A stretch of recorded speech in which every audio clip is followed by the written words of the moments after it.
కాబోతున్నాయి, ప్రచారం ముగియబోతుంది. సో ఇట్లా నేపథ్యంలో జూబ్లీ సెలక్షన్స్ ప్రచారానికి ఇక కీలక అభ్యర్థులు అందరూ కూడా ఇక జనాల్లోకి వచ్చేస్తున్నారు, చివరి క్షణాల్లో ఉన్నారు. సో ఇట్లా నేపథ్యంలో కొంచెం ఉత్కంఠగా ఉన్నారు. సో సమయం కూడా సరిపోదు, బట్ ప్రచారం అయితే చేస్తున్నాం అని చెప్పేసి మాట్లాడుతున్నారు. మనతో పాటు కాంగ్రెస్ పార్టీ జూబ్లీ అభ్యర్థి నవీన్ యాదవ్ గారు మనతో పాటు. నవీన్ యాదవ్ గారు నమస్తే. నమస్తే. సో ఎట్లా జరుగుతుంది ప్రచారం, చివరి క్షణాల్లో ఉన్నారు? చాలా బాగా జరుగుతుందండి. ఎట్లా ప్రజల నుంచి రెస్పాన్స్ ఎట్లా? చాలా బాగా రెస్పాన్స్, చక్కటి రెస్పాన్స్ ఉంది. వాళ్ళంతా కూడా హ్యాపీగా ఉన్నారు. ఒక స్థానికంగా మాకు అవకాశం కలగడం, మాకు ప్రజల్లో ఉన్నటువంటి రిలేషన్షిప్ ప్లస్ రేవంత్ అన్న పరిపాలన పైన వస్తున్నటువంటి సంక్షేమ పథకాలు కానీ జరుగుతున్న అభివృద్ధి కార్యక్రమం అన్నీ కూడా చాలా ఆకర్షితులు అవుతున్నారు.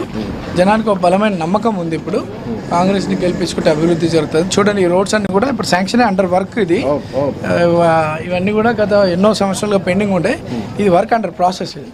దాదాపు కోట్లాది రూపాయలతో ఈ జూబ్లీస్లో డెవలప్మెంట్ యాక్టివిటీస్కి శాంక్షన్ జరిగినాయి.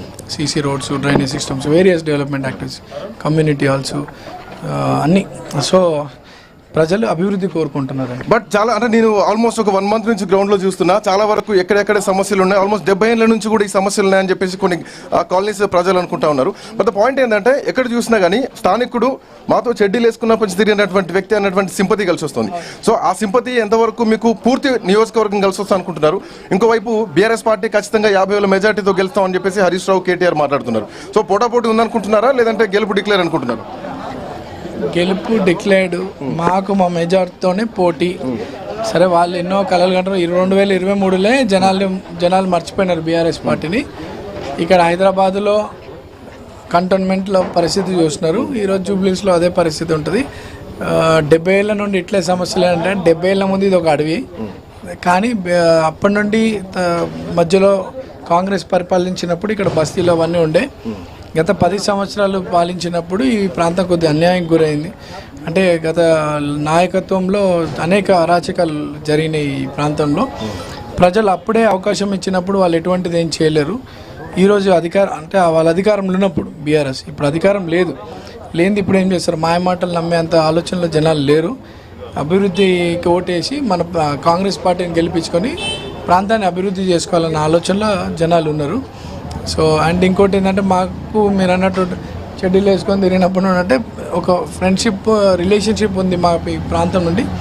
మా ఫాదర్ చిన్నతనంలో నుండి మేము ఇక్కడ పుట్టి పెరిగిన వాళ్ళం. సో అందరికీ ఒక బాండింగ్ ఉంది మాకు. వాళ్ళు బలంగా ఒక మన ఇంట్లో కుటుంబ సభ్యుడికి వచ్చినట్టు అందరు చాలా హ్యాపీగా ఫీల్ అవుతున్నారండి. బట్ ఒక ప్రామిస్ చేయగలుగుతారా ప్రజలకు? ఎందుకంటే నవీన్ యాదవ్ గెలిస్తే మళ్ళీ ఒక రకమైన భయభ్రాంతులకు గురి చేస్తారు. ఆ ఇంటి వైపు కూడా ఎవరిని రానియరు, అటువైపు పోవాలంటేనే ఒక నిర్దేశిత ప్రాంతాల్లో ఉంటుందని చెప్పేసి బీఆర్ఎస్ నాయకులు కానీ కొన్ని విమర్శలు కానీ వస్తున్నాయి. అట్లాంటిది ఏముంటుంది? నవీన్ యాదవ్ మీ మనిషి అన్నటువంటి ప్రామిస్ మీరు ఐన్యూస్ సాక్షిగా చేయగలుగుతారా? సాక్ష్యం చెప్పుకోవాల్సినంత అవసరం మాకు లేదు. మా ప్రాంత ప్రజలకేందో మేము తెలుసు.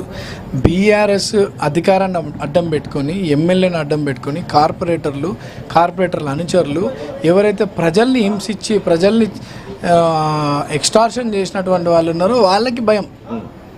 సామాన్య పబ్లిక్ మీరు రండి, ఎవరైనా మా ఇంటికి చిన్న కామన్ మ్యాన్ నుండి ఉన్న పెద్దోళ్ళ వరకు వస్తారు. వాళ్ళ సమస్యలు ఉంటే కూర్చొని మాట్లాడి పరిష్కరిస్తాం. ఈరోజు నవీన్ యాదవ్కి కాంగ్రెస్ పార్టీ ఒక నేషనల్ పార్టీ.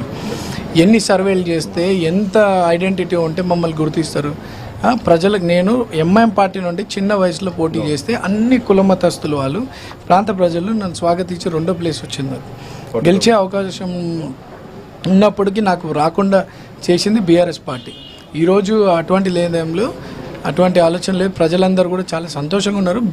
బీఆర్ఎస్ వాళ్ళు కావాలని రకరకాల దుష్ప్రచారాలు, రకరకాల ఆరోపణలు మా మీద, మా కుటుంబం మీద చేస్తూ ఉన్నారు. వాళ్ళ ఆరోపణలన్నీ కూడా అక్షంతలుగానే భావిస్తాయి. ఎందుకంటే మా ప్రాంత ప్రజలకు మేమేందో తెలుసు. వాళ్ళు మొన్న పార్టీలు పెట్టుకొని పార్టీల ప్రజల ఆశీర్వాదంతో గెలిచి మాట్లాడుతున్నారు. ఈరోజు మాకు ఇక్కడ ఉన్నటువంటి సంబంధం చాలా లాంగ్. సో నన్ను వాళ్ళు అనడం కూడా దాని అంత జవాబు మా ప్రజలు రేపు ఓటింగ్లో చూపిస్తారు. Anyway, thank you, all the best Naveen Yadav. So మొత్తానికి ఒక గెలుపు ధీమా అయితే వ్యక్తం చేస్తున్నారు. సో మరి కాసేపట్లోనే ఇక ఈ ప్రచారం ముగియబోతోంది. సో ఇట్లా నేపథ్యంలో ఖచ్చితంగా గెలుస్తాం. మా ప్రాంత ప్రజలకు మా కష్టాలు తెలుసు, ఆ కష్టాలు నాకు తెలుసు, చిన్నప్పటి నుంచి చూసినటువంటి వ్యక్తిని. సో ఖచ్చితంగా గెలుస్తాం అన్నటువంటి ధీమా నవీన్ యాదవ్ వ్యక్తం చేస్తున్నారు. కెమెరామెన్ సుధాకర్తో శ్రీకాంత్, ఐ న్యూస్, జూబ్లీహిల్స్ నియోజకవర్గం, ప్రస్తుతానికి యూసఫ్గూడ్ నుంచి.